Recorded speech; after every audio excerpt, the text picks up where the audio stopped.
Now, before we go to some of the details of this seed that was sown by David, and how God had to allow the consequences of this seed that David himself had sown with regards to the sin he had committed against Uriah, Bathsheba, most importantly against God.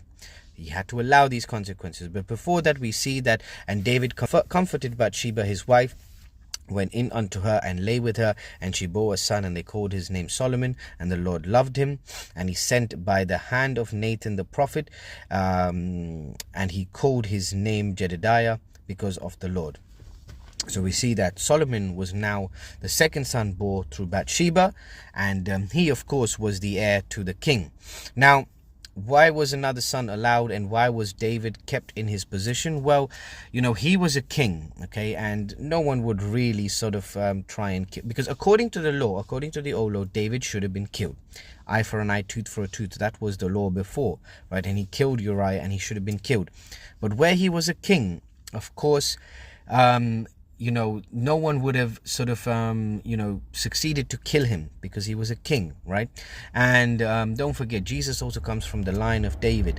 Now, so there was a lineage that had to be maintained. Now, again, God did not justify any of this because of these prophecies. He did not justify any of it.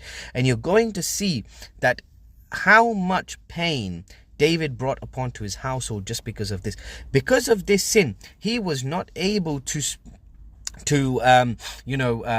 say anything to Amnon, who slept with his sister. He was not able to say anything to Abisol, who slept with David's own wives, his own concubines, right? Which we read in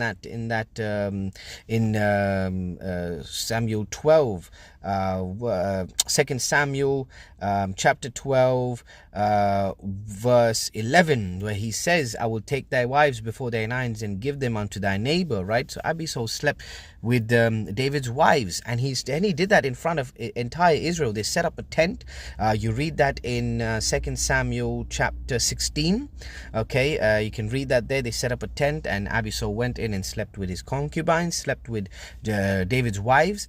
And all of Israel saw that. So the seed that he had sown secretly, trying to secretly eliminate Uriah as well, secretly, the consequences of that was done openly. And God allowed that because God abhors sin. And God said to him, this what you have done in secret will be revealed in public. Okay?